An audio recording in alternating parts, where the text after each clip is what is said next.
Welcome to the Wealthability Show, where we're always discovering how to make way more money and pay way less taxes. Hi, this is Tom Wheelwright, your host, founder, and CEO of Wealthability.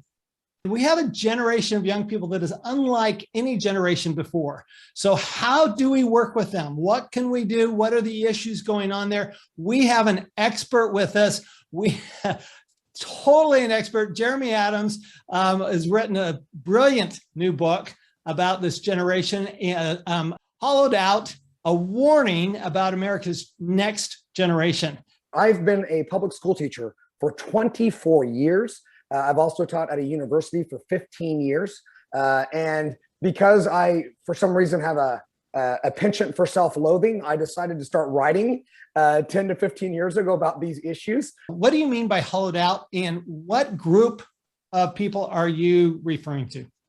There is something unique and troubling going on with our young people that I've noticed in the last 5 to 10 years. Now, again, I've been teaching long enough, almost a quarter of a century, to tell you that something very troubling and something very worrisome is emerging in the life of young people.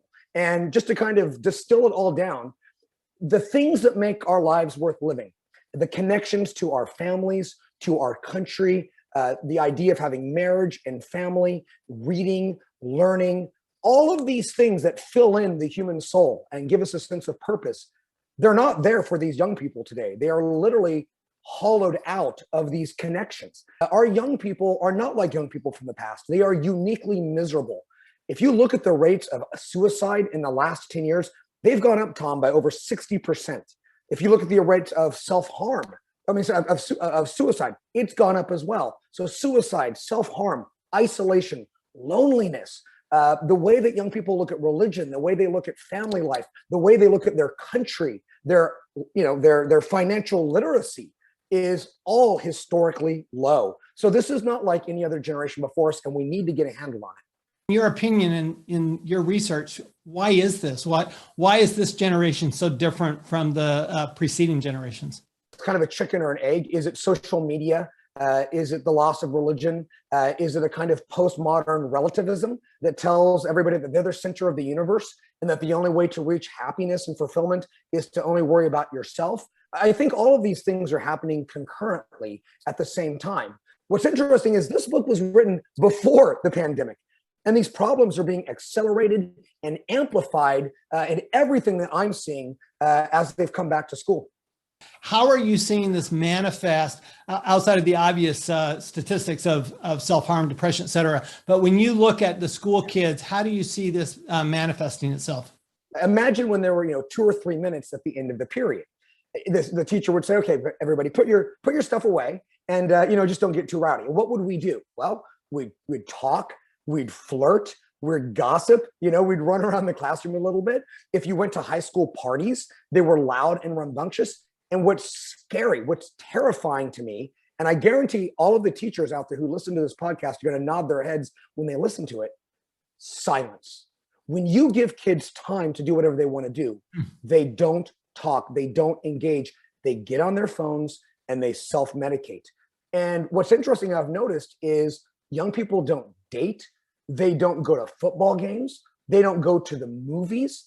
Literally the kind of connective tissue that makes childhood fun and engaging and special. And, I think most people kind of romanticize about their childhood, about how innocent it was and falling in love for the first time and doing crazy things with your friends. I want people out there to understand, imagine a childhood where none of those things are happening. I literally asked my students, why don't you come to homecoming? Why don't you come to the football games anymore? And you know what they said?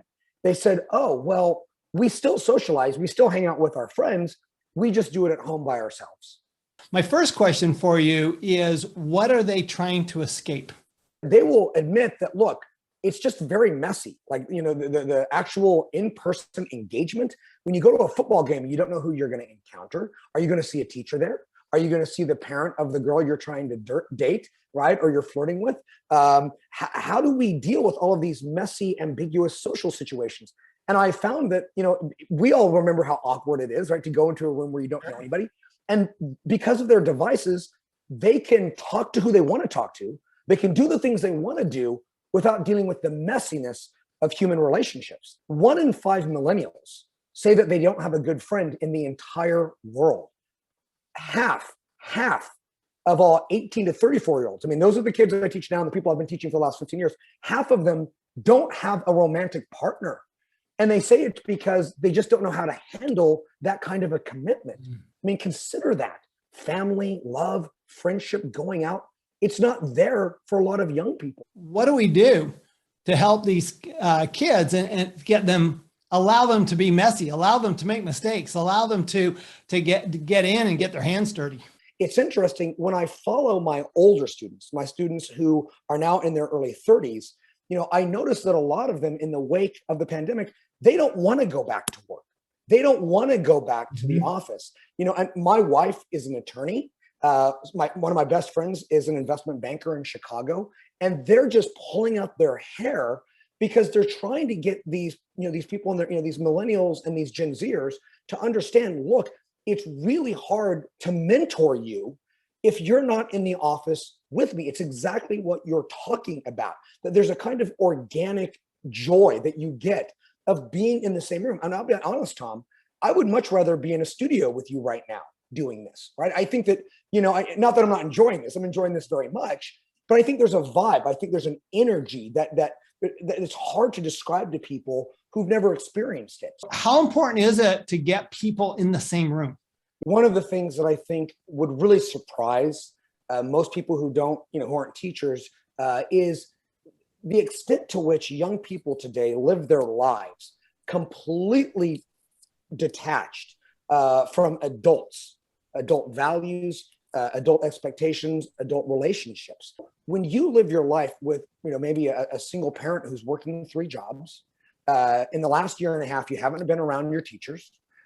Young people don't go to church. So that those kind of adults, as a pastor, they don't really have older friends. So what happens is young people spend 9 or 10 hours a day, and that statistic shocks people, and I'm not making it up, and it's pre-pandemic. Young people spend 9 to 10 hours a day on their devices, and what are they watching?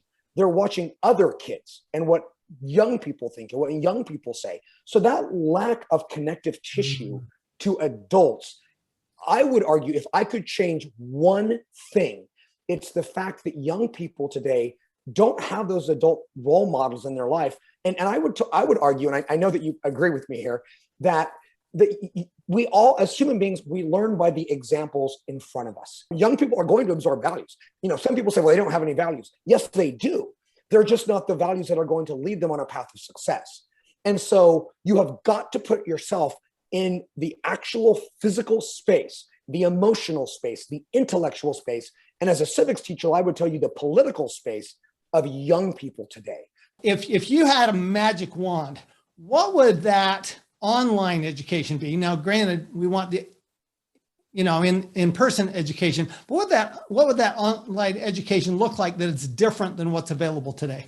I would argue, and this is what I would say to the people who are listening to your podcast, anything that can get the adults, the parents involved more intimately in what's going on in the classroom is going to be the solution. One of the things that I do on parent night is I always tell the parents, look, when you're teaching seniors, you guys have these children and they go home and you ask them, what did you do today? And they're going to say to you, nothing. Now, let me just tell you, that's not true.